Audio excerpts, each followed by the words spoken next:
আসসালামু আলাইকুম ওয়া রাহমাতুল্লাহি ওয়া বারাকাতুহু। ঘুমিয়ে গেছেন নাকি সবাই? আসসালামু আলাইকুম ওয়া রাহমাতুল্লাহি ওয়া বারাকাতুহু। আলহামদুলিল্লাহ ইন্নাল হামদালিল্লাহি নাহমাদুহু ওয়া নাস্তাঈনুহু ওয়া নাস্তাগফিরুহু ওয়া নু'মিনু বিহি ওয়া নাতাওয়াক্কালু আলাইহি ونعوذ بالله من شرور أنفسنا ومن سيئات أعمالنا من يهده الله فلا مضل له ومن يضلله فلا هادي له ونشهد أن لا إله إلا الله وحده لا شريك له وأشهد أن محمدا عبده ورسوله الذي أرسله بالحق بشيرا ونذيرا وداعيا إلى الله بإذنه وسراجا منيرا.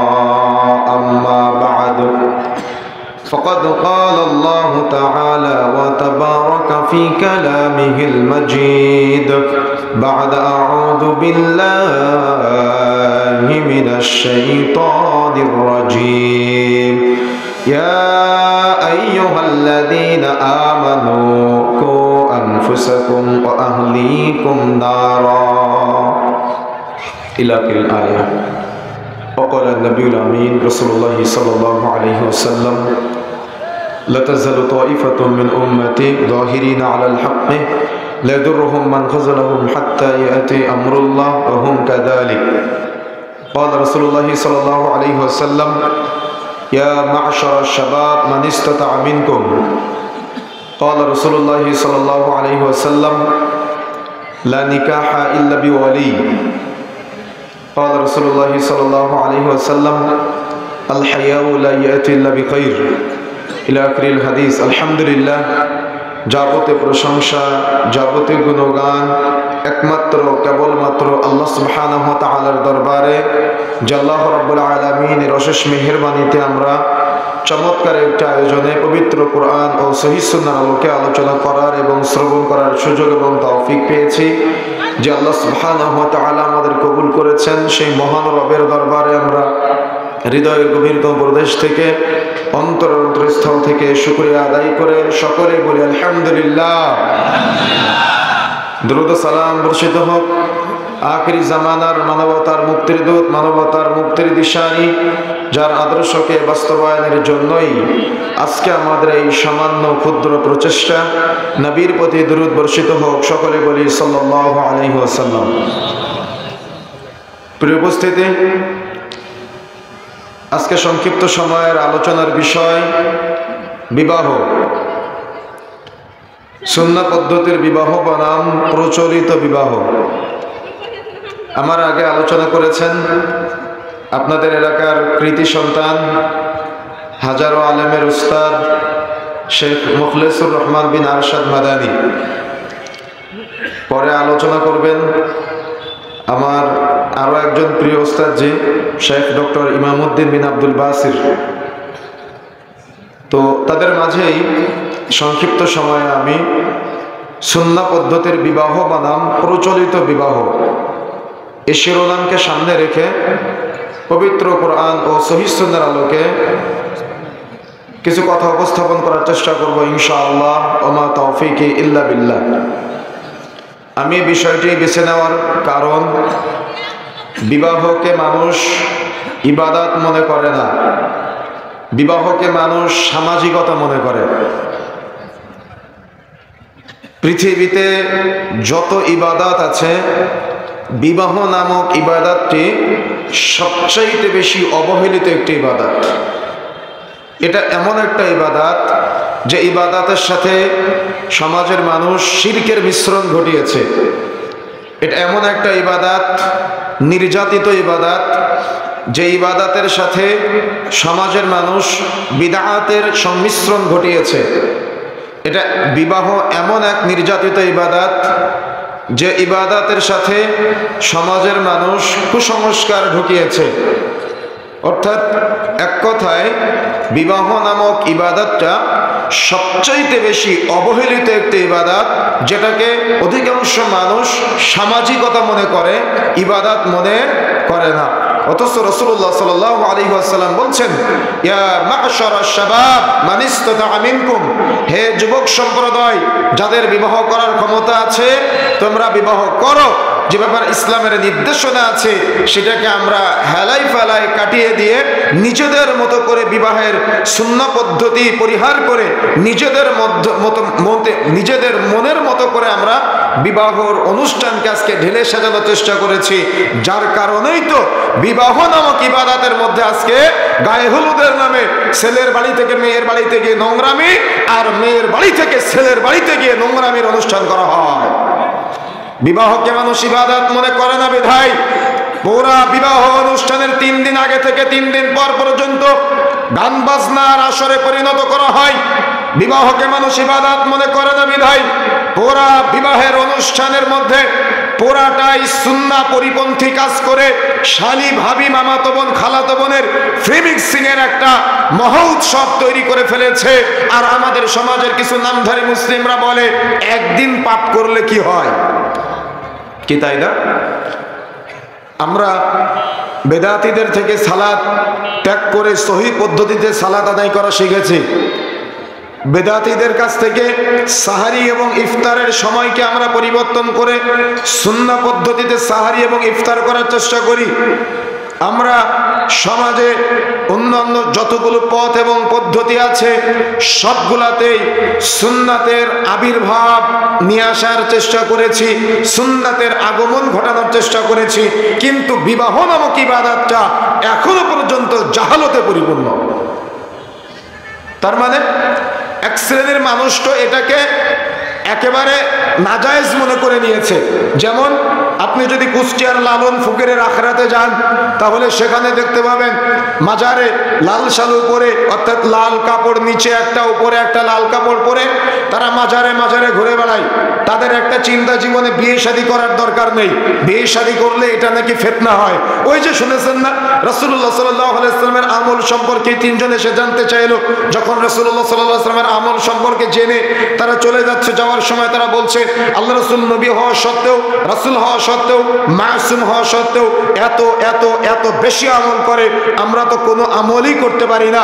3 বন্ধুর মধ্যে 3 জন 3 রকম নিয়ত করেছিল যে আমি জীবনে কখনো রাত্রে ঘুমাবো না, সারা রাত সালাত আদায় করব। 3 বন্ধুর মধ্যে এক বন্ধু বলেছিল আমি জীবনে কখনো বিবাহ করব না। কেন? বিবাহ করলে স্ত্রী পরিবার পরিজন আসলে ইবাদতে বিঘ্ন ঘটতে পারে। 3 বন্ধুর মধ্যে এক বন্ধু বলেছিল আমি জীবনে কখনো সিয়াম ছেড়ে দিব না, আজীবন সিয়াম পালন করব। রাসূলুল্লাহ সাল্লাল্লাহু আলাইহি ওয়াসাল্লাম তাদের কথা শুনেছিলেন। রাসূলুল্লাহ সাল্লাল্লাহু আলাইহি ওয়াসাল্লাম তাদের কথা প্রেক্ষিতে বলেছিলেন যে ব্যক্তি, রাসূলুল্লাহ সাল্লাল্লাহু আলাইহি ওয়াসাল্লামের সেদিনের কথাটা আপনাদেরকে স্মরণ করিয়ে দিই, নবী হওয়া সত্ত্বেও, রাসূল হওয়া সত্ত্বেও রাতের কিছু অংশ ঘুমায়, কিছু অংশ ইবাদত করে। রাসূলুল্লাহ সাল্লাল্লাহু আলাইহি ওয়াসাল্লাম যেমন রাতের কিছু অংশ ঘুমায়, কিছু অংশ ইবাদত করে, সেম একইভাবে রাসূলুল্লাহ সাল্লাল্লাহু আলাইহি ওয়াসাল্লাম কিছুদিন সিয়াম পালন করে, কিছুদিন সিয়াম ছেড়ে দেয়। রাসূলুল্লাহ সাল্লাল্লাহু আলাইহি ওয়াসাল্লাম বিবাহ করেছে, স্ত্রী পরিবার পরিজন আছে। শুনে রাখো, যদি কেউ এই সুন্নতের বিরোধিতা করে তাহলে সে উম্মত থেকে খারিজ হয়ে যাবে। কথা বুঝতে পেরেছেন? বিবাহের গুরুত্বর প্রসঙ্গে আরো অনেকগুলি আলোচনা নিয়ে আসা যায়। রাসূলুল্লাহ সাল্লাল্লাহু আলাইহি ওয়াসাল্লাম বলেছেন, যে হাদিসটা শুনিয়েছি, ইয়া মা'শারাশ শাবাব মান ইসতাতা'a মিনকুম, হে যুবক সম্প্রদায়, যাদের বিবাহ করার ক্ষমতা আছে তোমরা বিবাহ করো। বিবাহ করার ক্ষমতা কি? বিবাহ করার ক্ষমতা হলো স্ত্রী পরিচালনা করার ক্ষমতা। বিবাহ করার ক্ষমতা কি? বিবাহ করার ক্ষমতা হলো শারীরিক ক্ষমতা। বিবাহ করার ক্ষমতা কি?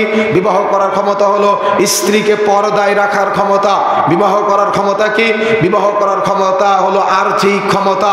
এই যত দ্রুত সম্ভব আল্লাহ সুবহানাহু ওয়া তাআলা যখনই শারীরিক গঠনের পরিবর্তন দিবে, উপযুক্ত বয়স হওয়ার সাথে সাথে দ্রুত সন্তানকে বিবাহ দিয়ে হালাল করে দেওয়া, এটা হলো বাবা মার নৈতিক দায়িত্ব।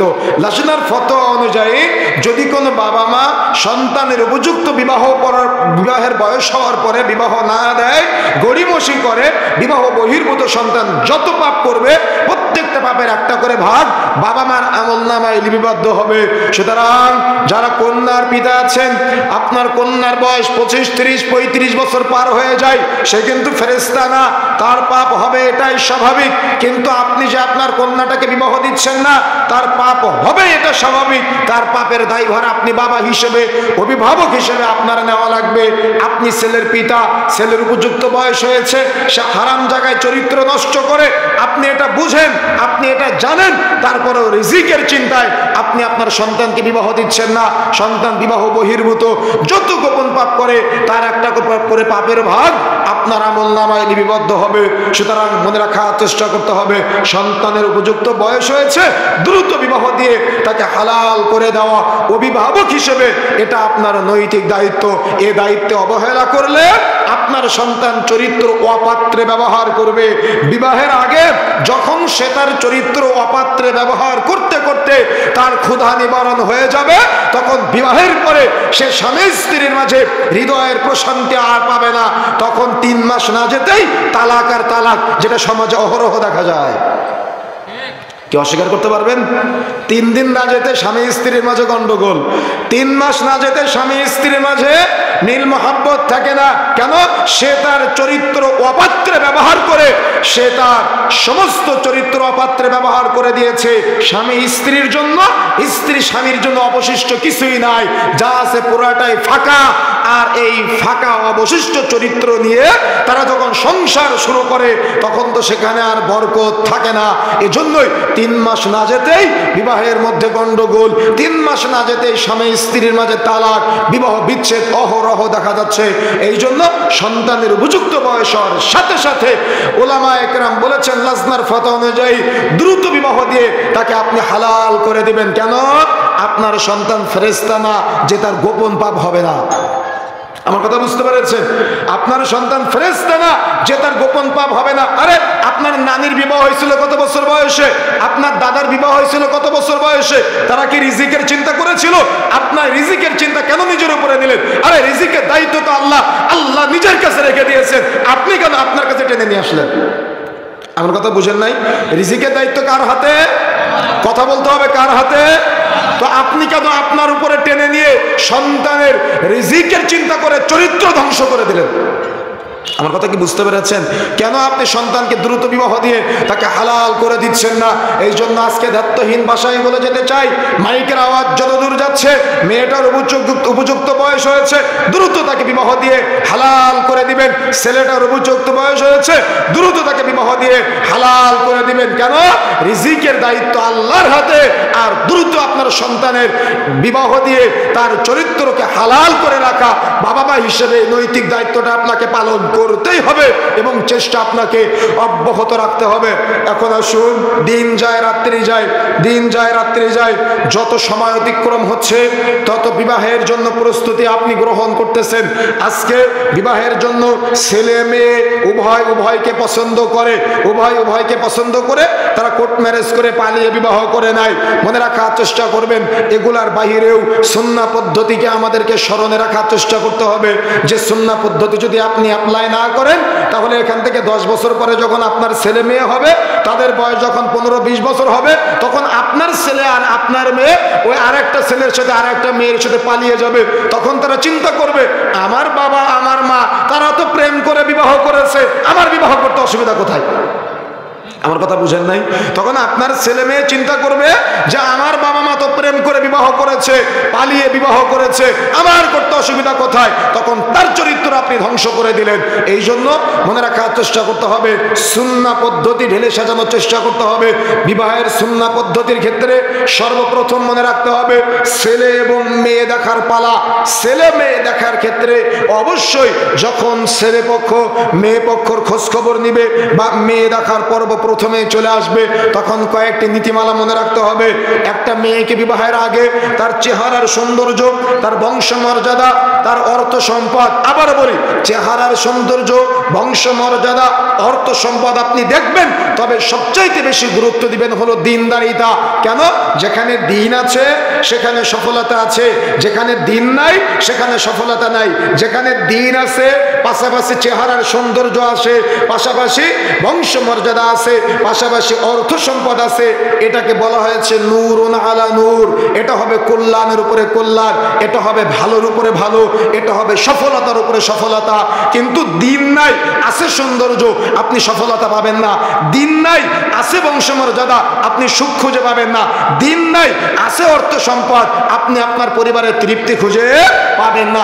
এই জন্য বাকি তিনটা থাকুক চাই না থাকুক, দিনটাকে গুরুত্ব দিতে হবে। যদি দিনই পরিবেশ পান, দিনদার মেয়ে পান, তাহলে বিবাহের প্রস্তুতি গ্রহণ করতে হবে। যেখানে দিন আছে সেখানে সফলতা আছে, যেখানে দিন নাই সেখানে সফলতা নাই। যুবক ভাই, আপনি হয়তো মনে করতেছেন মেয়েটা বোরখা পরে, মেয়েটার হাত মোজা পরা আছে, পা মোজা পরা আছে, মুখমণ্ডল ঢাকে, শুধু নেকাব পরা থাকে, চোখটুক খোলার থাকে, মেয়েটা দিনদার, মেয়েটা পরহেজগার, সে হয়তো আপনার সাথে মোবাইলে প্রেমের আলাপন করে। আমি বলে যাচ্ছি তার মধ্যে দিন নাই, তার মধ্যে দিন নাই, তার মধ্যে দিন নাই। যদি দিন থাকতো সে আপনার সাথে প্রেমের আলাপন করতে পারতো না। আর যুবতী বোন, যে ছেলেটা গায়ে পাঞ্জাবি পরে, মুখে দাড়ি রেখে, মাথায় টুপি পরে আপনার সাথে প্রেমের আলাপনে জড়ায়, আপনি হয়তো তাকে বাহ্যিকভাবে দিনদার মনে করতে পারেন, কিন্তু আমি বলে যাচ্ছি ওই ছেলের মাঝে দিন নাই, ওই ছেলের মাঝে দিন নাই, ওই ছেলের মাঝে দিন নাই। যদি দিন থাকতো তাহলে সে আপনার সাথে প্রেমের আলাপনে জড়াতো না। ও দিন নেই বিধায় সে নিজেও ফিতনাবাজ, সে আপনাকেও ফিতনায় ফেলার চেষ্টা করতেছে। এখানে যখন বিবাহ করবেন, দিন না থাকার কারণে আপনি প্রশান্তি খুঁজে পাবেন না। এই জন্য সফলতার জন্য, চূড়ান্ত সফলতার জন্য ছেলে মেয়ে উভয়কেই দিনদার হতে হবে। কেন? টাকা পয়সা কম থাকলেও, জমি জায়গা কম থাকলেও, বাড়ি গাড়ি কম থাকলেও, যদি দিন থাকে সেখানে কল্যাণ আছে। আর যদি দিন না থাকে, 3 মাস যেতেই আপনার স্ত্রী বলবে শুধু আমি বলে তোমার সংসার করতেছি, আর কেউ হলে করতো না। কি না এটা আমাদের সমাজে? এই কথাগুলো নাই আমাদের সমাজে, অহরহ আছে। সুতরাং যুবক ভাইয়েরা, যুবতী বোনেরা এবং যারা অভিভাবক আছেন, বিবাহের সময় অবশ্যই অবশ্যই দিনকে মূল্যায়ন করতে হবে। যদি আপনি দিনকে মূল্যায়ন করতে পারেন, আপনি সফলতা পেলেন। আর যদি দিনকে মূল্যায়ন করতে না পারেন, তাহলে আপনি সফলতা পাবেন না। অনেকেই ভাবে বিয়ের পরে দিনদার বানাবো ছেলেটাকে, অনেকেই ভাবে বিয়ের পরে দিনদার বানাবো মেয়েটাকে।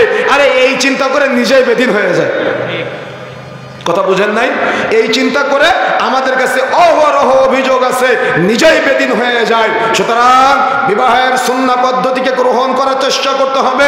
যখন মেয়ে দেখার পর্ব চলে আসবে, আপনাদের এলাকায় কি সিস্টেম আছে আমি জানি না, তবে আমাদের খুলনা সাতক্ষীরাতে আমরা দেখেছি, যখন মেয়ে দেখতে যাই তখন উঠানের মাঝখানে একটা চেয়ার দেয়, যে চেয়ারে মেয়েটাকে বসানো হয়, আর সামনে 14-15টা চেয়ার দেওয়া হয়, যেখানে ছেলের বাবা, দুলা ভাই, মামাতো ভাই, খালাতো ভাই, চাচতো ভাই, মেম্বার সাহেব, চেয়ারম্যান সাহেব সবাই বসে থাকে। আর একজন জিজ্ঞাসা করে, মা একটু চুলটা খুলে দেখাও তো, মা একটু হেঁটে দেখাও তো, মা একটু সূরা ফাতিহা পড়ে শোনাও তো। কে আছে কিনা? এলাকা আছে নাকি? আপনাদের এলাকায় আছে? আমি আজকে বলে যাচ্ছি, মনে রাখার চেষ্টা করবেন। একটা মেয়েকে বিবাহের প্রস্তাব দিলে তাকে দেখা যায় কতটুকু দেখা যায়? মুখমণ্ডল দেখা যায়। একটা মেয়েকে বিবাহের প্রস্তাব দিলে তাকে দেখা যায় কতটুকু দেখা যায়? হাতের কবজি দেখা যায়। একটা মেয়েকে বিবাহের প্রস্তাব দিলে তাকে দেখা যায় কতটুকু দেখা যায়? পায়ের পাতা দেখা যায়। কে দেখবে? যে বিবাহের প্রস্তাব দিবে শুধুমাত্র সে দেখবে। তাহলে আপনি যে বিবাহের প্রস্তাব দেওয়ার জন্য দুলা ভাই, মামাতো ভাই, খালাতো ভাই, চাচতো ভাই, এতগুলো ব্যক্তির সামনে আপনার যে যার বিবাহের প্রস্তাব দিবেন তার চেহারা উন্মুক্ত করে দিলেন। কেউ চুল খুলে দেখতে চায়, কেউ হেঁটে দেখতে চায়, কেউ সূরা ফাতিহা পড়ে শুনতে চায়। আপনি সংসার করবেন না তারা সংসার করবে? আমার কথা বুঝেন নাই? কথা ভালো করে মনে রাখতে হবে। যে বিবাহের প্রস্তাব দিবে সে চেহারার সৌন্দর্য দেখতে পারে, যে বিবাহের প্রস্তাব দিবে সে হাতের কবজি পর্যন্ত দেখতে পারে, যে বিবাহের প্রস্তাব দিবে সে পায়ের পাতা দেখতে পাবে। আরে নির্লজ্জ সমাজ, এরা বুঝবে কিভাবে? এরা তো নতুন বিয়ে করে কোলে করে গাড়ি থেকে নিচে নামাতে পারে না। নতুন বিয়ে করে বাড়িতে বউকে নিয়ে আসে আর কোলে করে গাড়ি থেকে নামায়। দুলা ভাই, এই নির্লজ্জ সমাজকে কিভাবে বলবো আমি? কি না, এটা নতুন বিয়ে করে বাড়িতে নিয়ে আসে আর দুলা ভাই গাড়ি থেকে কোলে করে নামায়। নির্লজ্জ পুরুষ, আপনি নতুন বিবাহ করেছেন, স্ত্রীকে স্পর্শ করার আগেই আপনার দুলা ভাই আপনার স্ত্রীকে কোলে করে গাড়ি থেকে নামায়। এর চাইতে লজ্জার আর কি হতে পারে? এই নির্লজ্জ 3 নম্বর শ্রেণীর দুলা ভাই যারা আছে, এরা মজার ছলে এবং রাগ করে অনেক সময় বলে, শ্যালকের বিয়ে দেওয়ার জন্য মেয়ে দেখতে যাওয়ার সময় আমাকে নিয়ে যায়নি, আমি ওই বিয়েতেই যাব না। কি বলে না এমনটা? অথচ মনে রাখার চেষ্টা করবেন, দুলা ভাই, মামাতো ভাই, খালাতো ভাই, চাচতো ভাই, চাচা, মামা তো বহু দূরের কথা, ছেলের বাপ পর্যন্ত বিয়ের আগে ওই মেয়ের মাহরাম না, ওই মেয়েকে দেখতে পারে না। কথা বুঝতে পেরেছেন? বিবাহের আগে দুলা ভাই, মামাতো ভাই, খালাতো ভাই, চাচতো ভাই তো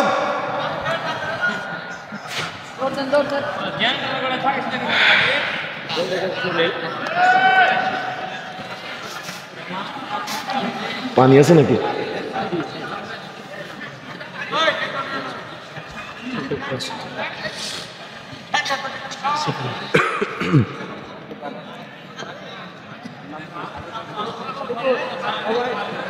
আলহামদুলিল্লাহ।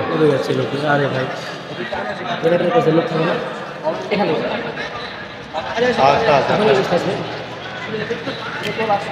থাক, সমস্যা নেই, দেরি হোক, বসে না।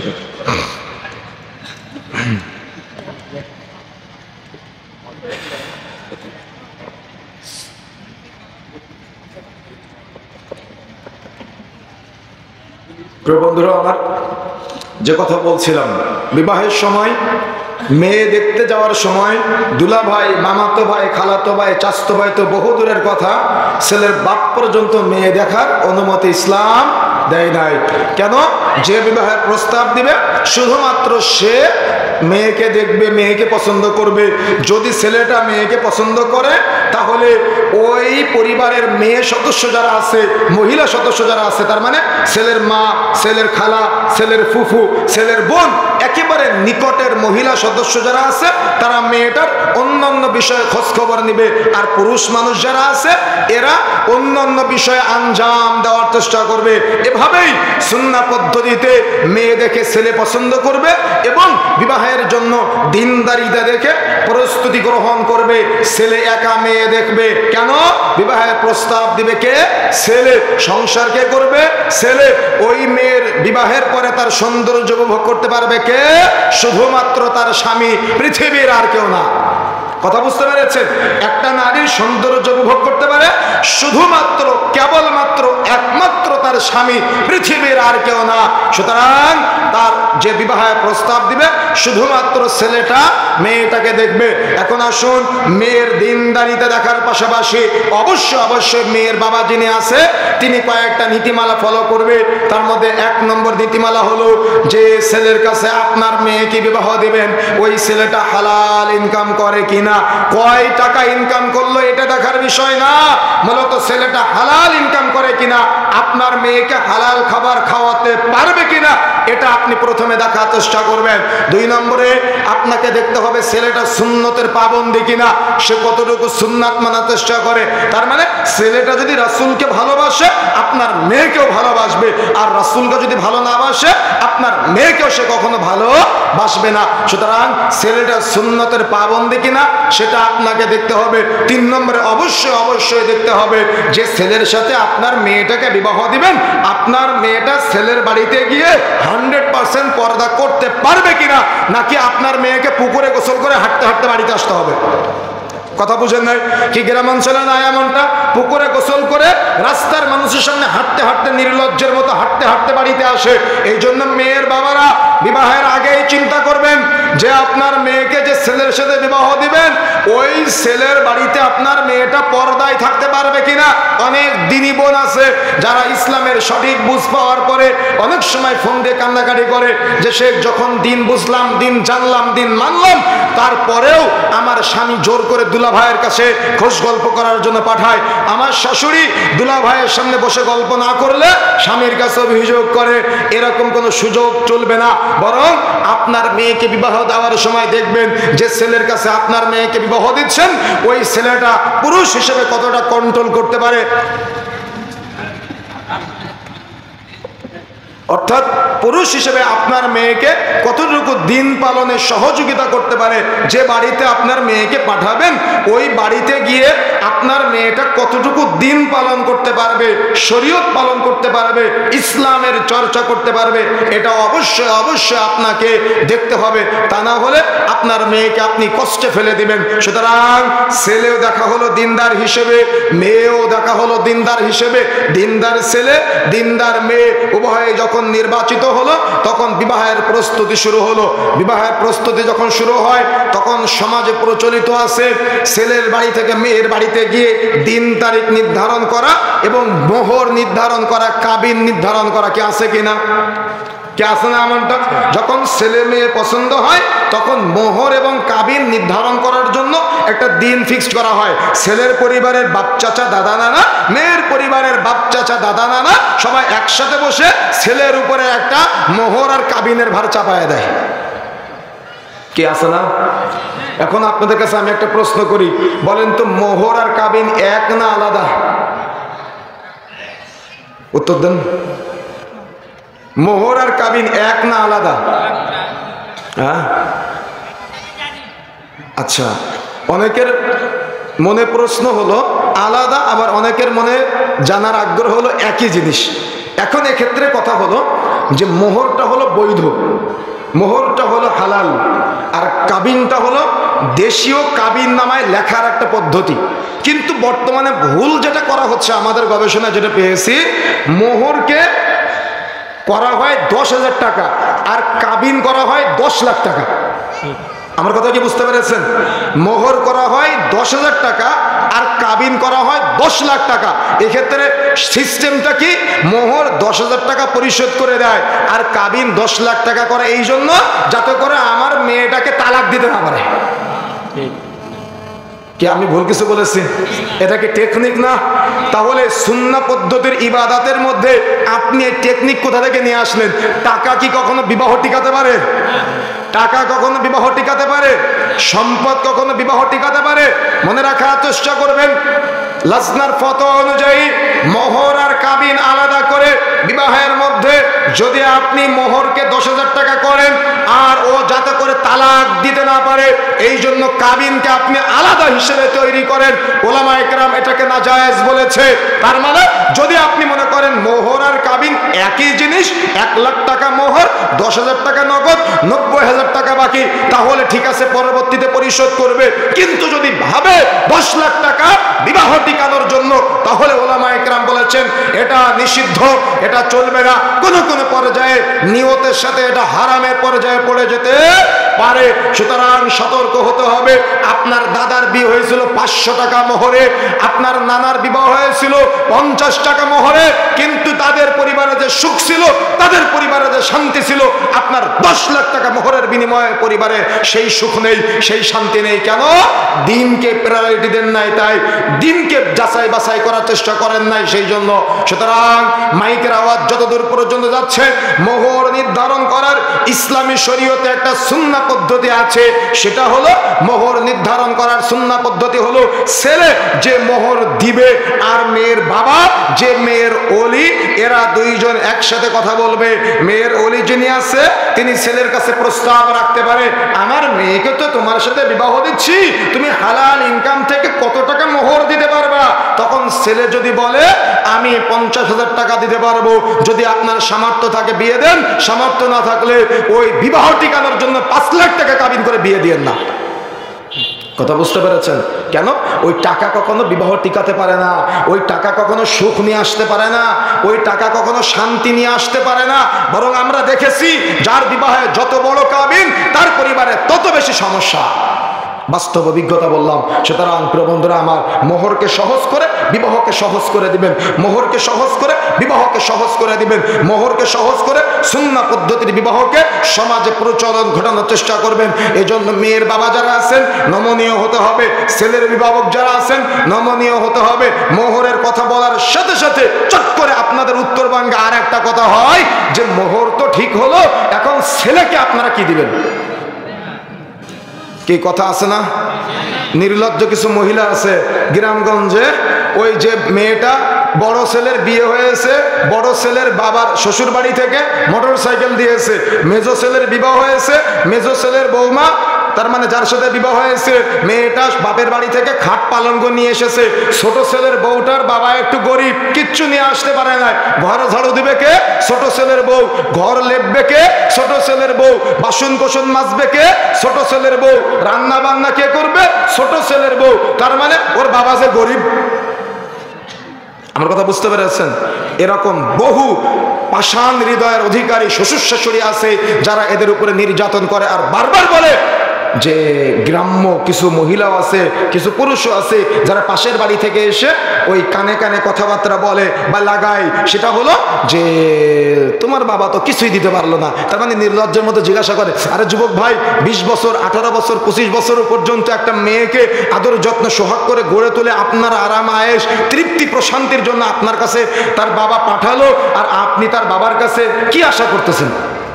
কথা বুঝতে পেরেছেন আমার? সুতরাং মাইকের আওয়াজ যতদূর পর্যন্ত যাচ্ছে, এই যে যৌতুক আপনি নিচ্ছেন এটা কিন্তু ফেরতযোগ্য সম্পদ। তার মানে আপনার শ্বশুরের কাছ থেকে আপনি যেটা নিচ্ছেন প্রয়োগ করে যৌতুক হিসেবে, সেটা মৃত্যুবরণ করার আগে যত দ্রুত সম্ভব ফেরত দেওয়ার চেষ্টা করতে হবে।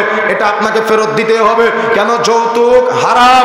ইসলামী শরীয়তে যৌতুকের কোনো স্থান নেই। নির্লজ্জ স্বামী, আপনি যৌতুকের জন্য আপনার ছেলের সামনে আপনার বউকে পিটান, যার কারণে বাবা হিসেবে আপনার ছেলেটা আপনাকে দাম দেয় না। কেন? ও জানে ওর বাবা ওর মাকে পিটাই, এই জন্য ওর বাবাকে মূল্যায়ন করে না, ওর বাবাকে ও দাম দেয় না।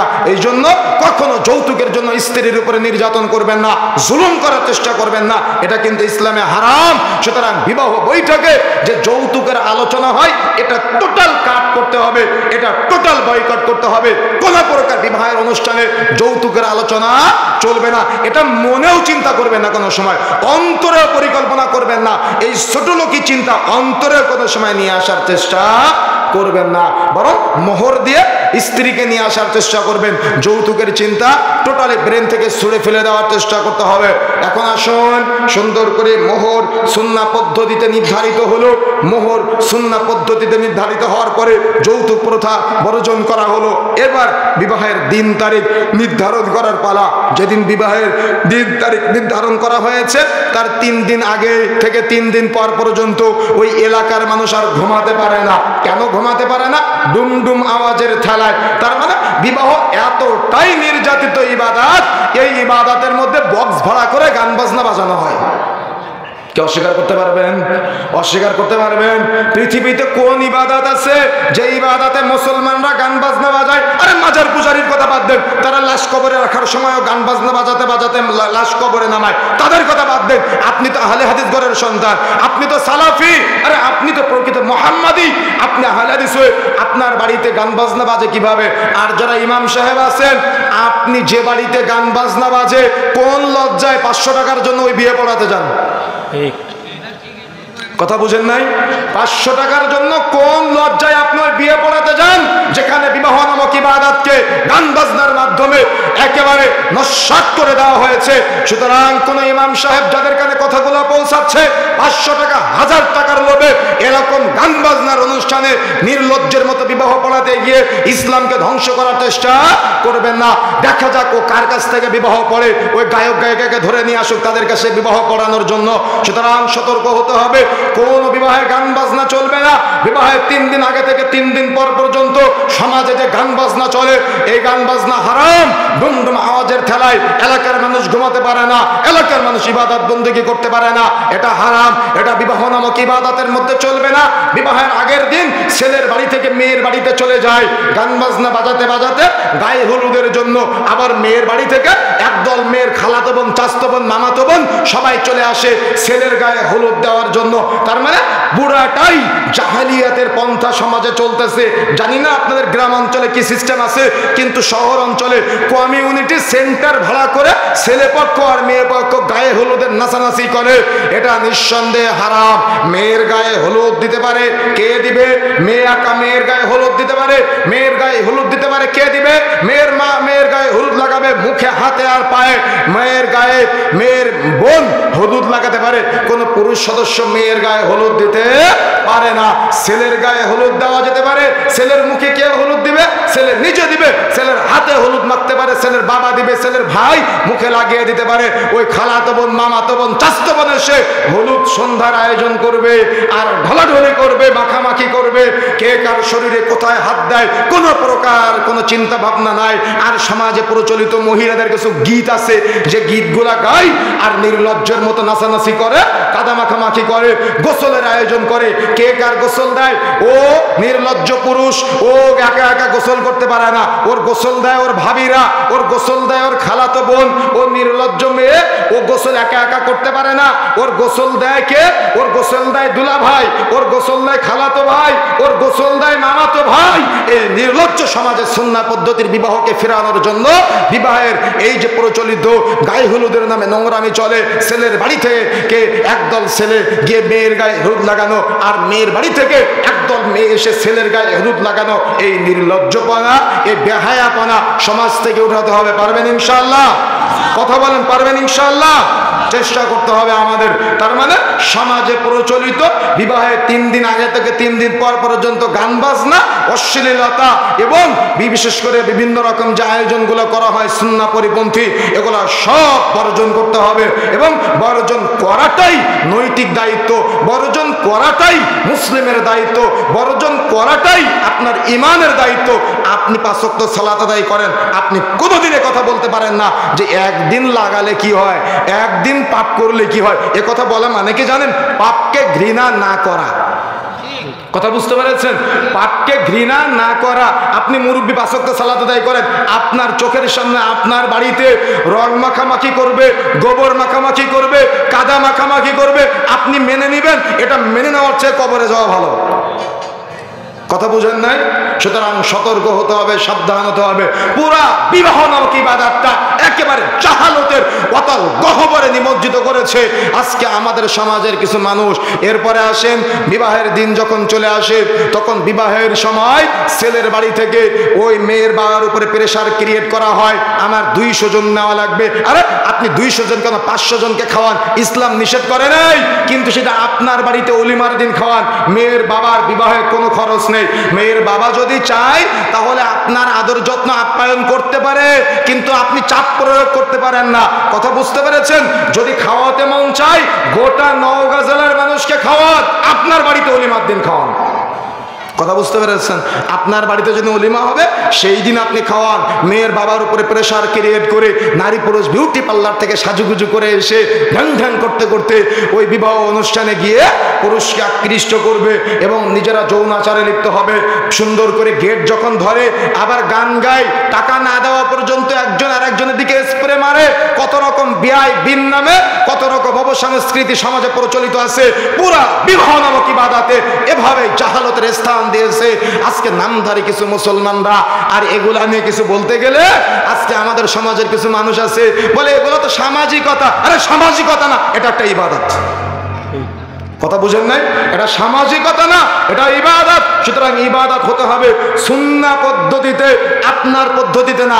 আপনি যদি এভাবে বলেন তাহলে আপনি বলতে যাচ্ছেন, আপনি বোঝাতে যাচ্ছেন ইসলাম আপনার মতো করে চলুক। ইসলাম আপনার মতো করে চলবে না আপনি ইসলামের মতো চলবেন? কোনটা হবে? কোনটা হবে? কথা বুঝেন নাই? ইসলাম আপনার মতো চলবে না আপনি ইসলামের মতো করে চলবেন? ইসলামের মতো করে আমাকে আপনাকে চলতে হবে।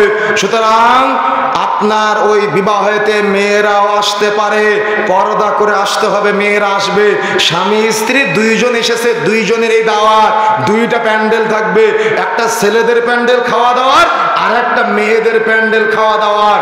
ছেলেদের প্যান্ডেলে স্বামী ঢুকে যাবে, আর মেয়েদের প্যান্ডেলে স্ত্রী ঢুকে যাবে, অর্থাৎ দুজন একসাথে আসবে, কিন্তু স্বামী স্ত্রী দুই প্যান্ডেলে চলে যাবে। কথা বুঝেন নাই? চালু করেন না, দেখান চালু করে কত চমৎকার পদ্ধতি হয়। তার মানে ছেলেদের খাবারের পদ্ধতি আলাদা জায়গায়, মেয়েদের খাবারের সিস্টেম আলাদা জায়গায়, আলাদা জায়গায় তারা সুন্নাহ পদ্ধতিতে সুন্দর করে খাবারের আপনি আয়োজন করতে পারেন, সমস্যা নাই। এবার বিবাহের দিন সমাজে প্রচলিত আছে, ছেলের কাছে 3 বার কবুল বলানোর পরে মেয়ের কাছে চলে যায়, সবাই মিলে সাক্ষী সমুদ সবাই গিয়ে মেয়ের কাছে কবুল বলায়। কে আছে কিনা? কে আছে সমাজে? এগুলা মনে রাখার চেষ্টা করবেন। বিবাহের সুন্নাহ পদ্ধতি হলো মেয়ের বাবা মেয়ের কাছ থেকে অনুমতি নিয়ে আসবে। মেয়ে যদি চুপ থাকে মনে করতে হবে সম্মতির লক্ষণ। মেয়ে যদি বলে আমি বিবাহ করব না ওই ছেলের সাথে, আপনি বাবা হিসেবে জোর করে আপনার মেয়েকে বিবাহ দিতে পারেন না।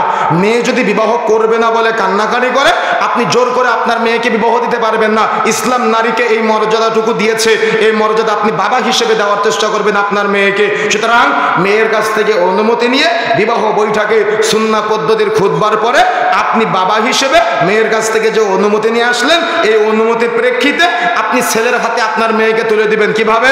আমি অমুক, আমার মেয়ে অমুক, তুমি অমুক, তোমার বাবা অমুক, এত টাকা মোহরের বিনিময়ে আমার মেয়েকে তোমার সাথে বিবাহ দিচ্ছি। তখন ছেলে বলবে আমি কবুল করলাম, বিবাহ শেষ। এটা সুন্নাহ পদ্ধতি। কথা বুঝেন নাই? এটা হলো সুন্নাহ পদ্ধতি। কিন্তু সমাজে ওই যে বলেছিলাম না, দুলা ভাই, মামাতো ভাই, খালাতো ভাই, চাচতো ভাই, তারা বিবাহের আগে মেয়েকে দেখতে পারে না। তাহলে ওই সাক্ষী সমুদ যখন কাবিন বলতে, কবুল বলতে যায়, তখন মেয়েকে দেখতে পারবে কিভাবে? কথা কি বুঝতে পেরেছেন? কাজী সাহেব কি মাহরাম যে কাজী সাহেব আপনার মেয়ের চেহারা দেখবে? কাজী সাহেব কি আপনার মেয়ের মাহরাম যে কাজী সাহেব আপনার স্ত্রীর চেহারা দেখবে? সুতরাং সতর্ক হতে হবে, সাবধান হওয়ার চেষ্টা করতে হবে। বিবাহের দিন সুন্দর করে যখন বিবাহ পড়ানো। এর মাঝে আরেকটা কথা বলে রাখি, এই সুন্নাহ পদ্ধতির বিবাহের প্রচলনের পদ্ধতি সমাজে না থাকার কারণে আর একটা প্রথা প্রচলিত আছে। সেটা হলো যে যখন ছেলে মেয়ে প্রেমের আলাপনে লিপ্ত হয়, বাড়ি থেকে মেনে নেয় না, তখন কোর্টে গিয়ে কোর্ট ম্যারেজ করে একেবারে উভয় পরিবারের অনুপস্থিতিতে বিবাহ করে নেয়, বন্ধুদের সাক্ষীর ভিত্তিতে। কি আছে কিনা? কাজী সাহেবদের কিয়ামতের মাঠে কি হবে বলেন তো? কাজী সাহেবদের কিয়ামতের মাঠে কি হবে?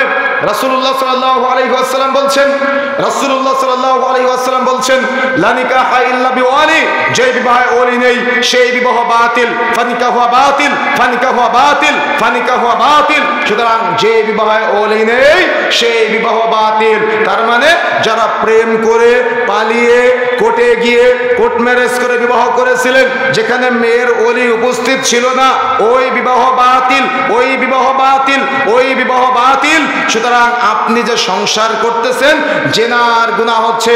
মেনে নেওয়া আর বিবাহ দেওয়া এক জিনিস নয়।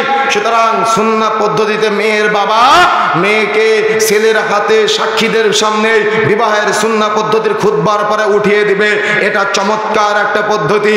কিন্তু দুঃখজনক হলো সত্য যে এরা পালিয়ে প্রেম করে কোর্টে গিয়ে কোর্ট ম্যারেজ করে বিবাহ করে। আল্লাহ রাসূল সাল্লাল্লাহু আলাইহি ওয়াসাল্লাম বলছেন, ফানিকাহু বাতিল, ফানিকাহু বাতিল, ফানিকাহু বাতিল। সুতরাং মাইকের আওয়াজ যতদূর পর্যন্ত যাচ্ছে, যারা প্রেম করে পালিয়ে কোর্টে গিয়ে কোর্ট ম্যারেজ করে বিবাহ করেছেন, এই বিবাহ অবৈধ, এই বিবাহ বাতিল। সুতরাং এই বিবাহ বন্ধনের মাধ্যমে আপনি যে সংসার করতেছেন, এই সংসার অবৈধ সংসার। পুনরায় নতুন করে বিবাহ করে সংসার করতে হবে, তা না হলে জিনার গুনাহ হবে। সুতরাং যত দ্রুত সম্ভব বিবাহ করে সংসার করার চেষ্টা করতে হবে।